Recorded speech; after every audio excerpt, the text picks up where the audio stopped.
I'm sorry for all the pain I caused. This is not going to go the way you think.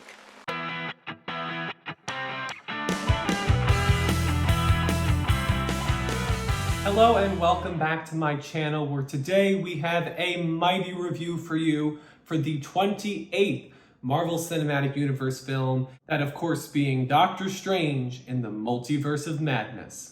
This film was directed by Marvel veteran Sam Raimi and is written by Michael Waldron, whose biggest credit to date has been the creator and head writer on the Loki series. The film stars Benedict Cumberbatch, Elizabeth Olsen, Rachel McAdams, newcomer Xochitl Gomez, and follows Doctor Strange dealing with the ramifications of the multiverse in all of its many forms, especially as a certain witch is getting more and more coerced by the powers of the mystical text known as the Darkhold. I am a huge Marvel Cinematic Universe fan. So many memories I have are attached to seeing these movies with friends and family. I just rewatched the entire MCU this past month to get ready for this movie. The MCU is just such a unique cinematic mosaic of all these different types of stories and different creators coming in to tell this ever-expanding narrative. And such an introduction is necessary to remind all of you who are watching this review that I truly do love the MCU, because for the first time in my life, I came out of an MCU movie very disappointed. This film is a fundamental miscalculation in every possible way, with screenwriter Waldron in particular having such a lack of awareness of both story and structure, and therefore setting off a runaway train that is never able to return to the station. The movie derives most of its mileage out of shock and awe over substance, complexity, and consistency. Where I'm lost as far as my perspective on this film is because I think what works about the film only seeks to undercut every other component of it. And I think where that's clearly seen is the Sam Raimi direction. Sure, he can move a camera in riveting ways that show his distinct initiative and spirit. He has a great lens for eye-popping visuals, and the elements that he brings in to evoke this scary atmosphere are effective. There's not an underlying cohesion to all of these different moments of sheer spectacle, so there's a randomness to the whole thing.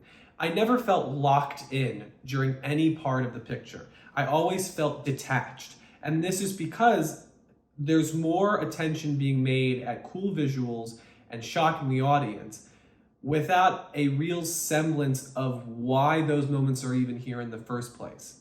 There's gotta be a narrative underpinning to the whole thing that props up the movie, that there's a structure. And there just isn't. The movie is formless. In fact, there are so many points where I felt out of place because certain scenes just feel so underdeveloped. The characters are acting as if they've gone on these major arcs and these major transitions, and they just haven't. And that's where I think the movie really falls under its own weight.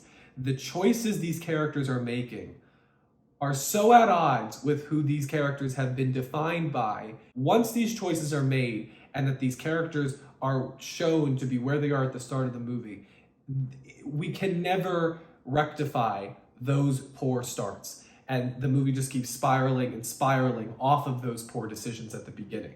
And even detached from the rest of the MCU, within this movie, the characters are not that well defined. There's really no underlying theme. And why that's so frustrating is that often it's looking right at the movie's face what the themes of the movie should be and how to properly execute them. There's the ideas of accepting power, understanding your mistakes. I think any multiverse story is going to deal into some form of existentialism. And all of these ideas are just passed by or are unrecognized by the creative team. I would argue that none of the characters actually go on a character arc. They don't feel that at the beginning of the movie they're searching for something, and by the end of it, they discover it. I went to go see this twice on its opening night because I went with some friends the second time, and I literally asked them at the end of the movie, like, did Doctor Strange actually change? Did he actually become a different person, or a more refined person? Somebody who has a new perspective on the multiverse or his own life. And it just became clear that he doesn't. Doctor Strange becomes the wallpaper of his own movie. He's the background in a movie that's supposed to be his direct sequel. It's the odd choices of who this story is actually about that also contributes to the randomness. This almost feels like you're on a theme park attraction, but the ride stops and the lights come on, which actually happened to me once. I was at Universal on the Harry Potter ride, and the ride had to stop. It was right when they opened, and the lights came on. It was actually a fun experience.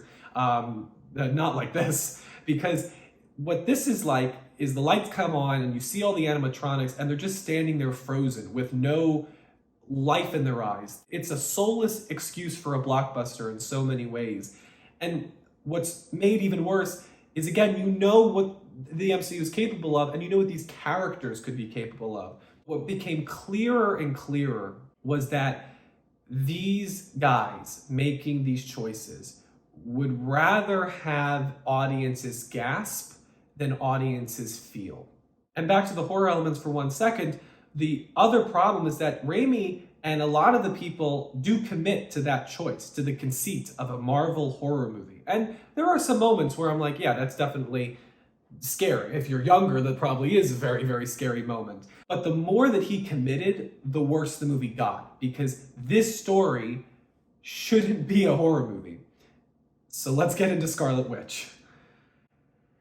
If you can't tell, I love WandaVision, and I love this character. I just included her in my top 5 video where I thought she was one of the 5 best MCU characters. I really love what this character has become. And to see a complete refutation of not only WandaVision, but specifically the journey that Wanda took in that show was shocking. It was the most shocking thing in a movie that was full of shock and awe. I just could not believe what I was watching. Very rarely in my life am I speechless, but after my first screening, when I had a bunch of people ask me what I thought, I didn't know what to say, because I could not believe how at odds this script was to WandaVision. I would love to know what Jack Schaefer, who head wrote and was the creator of WandaVision, thinks of this movie. To see that character who was all about understanding your own pain and suffering, perverted into this blood-soaked horror villain where we're rooting for the character's demise, it just felt so uncomfortable. There were points where I was watching this movie and I was legitimately sick to my stomach, having to witness the character assassination that was on screen. And even if I wasn't a big fan of WandaVision, and I'm just looking at this film independently, all of Wanda's arc is off screen. She is completely taken with the Darkhold by the time this movie starts.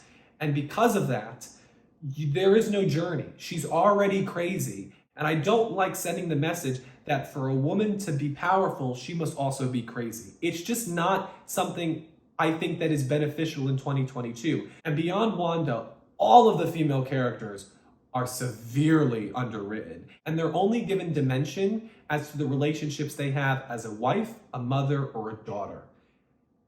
In 2022, to see a movie that treats female characters only through the association of familial connections felt so dated. None of them are given dimension. The male characters aren't either, but it's more upsetting with the female characters because they regress. America Chavez is only given characterization through her relationship with her mothers and her connection to them being their daughter.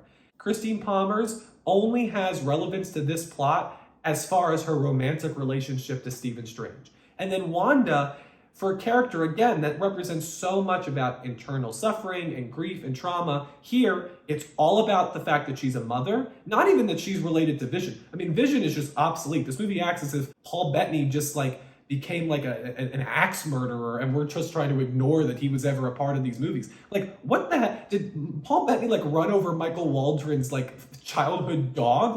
What the hell is happening? Why isn't Vision referenced at all, let alone seen in any of these multiverses? Every character is a plot device, and the movie is so much more focused on that plot than any message, theme, moral, etc. And what ends up being the problem with that is that the plot that's actually here is not that good. This isn't really a story. It doesn't have a natural, organic progression of events.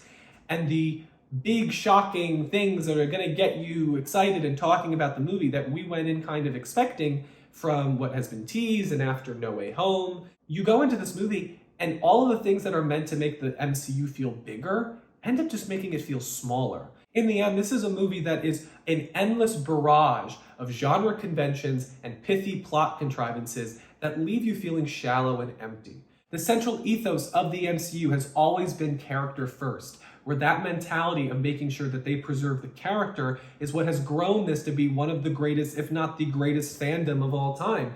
And here, to see this movie have the perspective of putting character last, it's something that I really cannot recover from. And this pains me to say, I do not take pleasure in this review. I was looking forward to this movie. It was my second most anticipated movie of the year. You know, I wanted to love this movie. And there's a lot of moments where I definitely really appreciate Raimi's distinct vision. I really love that Marvel has allowed certain filmmakers to come in and play with their toy box and inject their own style. By the end of the film, it just was painfully clear that there were no women working creatively on this film. And why Jack Schaefer, who was the head writer and creator of WandaVision, why Kevin Feige chose Michael Waldron to write the script and not Schaefer, or at least pair them together, is such a perplexing choice. I would say it's probably his greatest mistake, is not having a female writer, specifically Jack Schaefer, work on this script to help correct the flaws with this movie, because the actors are embodying these characters 110%. Cumberbatch and Olsen particularly do a lot in order to try and find something that connects them to these characters' past to make something watchable. And Olsen commits to the vision that Raimi and Waldron had for Scarlet Witch in such a dynamic way. To watch her is to watch a true person who is committing every fiber of their being to this character. But to watch her commit to such a degree, but that only makes it all the worse, because it's like, there were certain moments when I was watching this movie and it felt like I was watching like my family tied up. That's how much these movies, I care about these movies and I care about these characters. So to watch this, it was a really hard, struggling movie-going experience. So that's my review of Doctor Strange and the Multiverse of Madness. Let me know, was it as maddening an experience for you as it was for me? Did you like the movie? I hope you did. Make sure to comment below your own thoughts on the film and like and subscribe to not miss any new videos from Spoilers Ahead with Anthony Post. Thank you all so much, and I'll see you at the movies. Well, that was a disaster.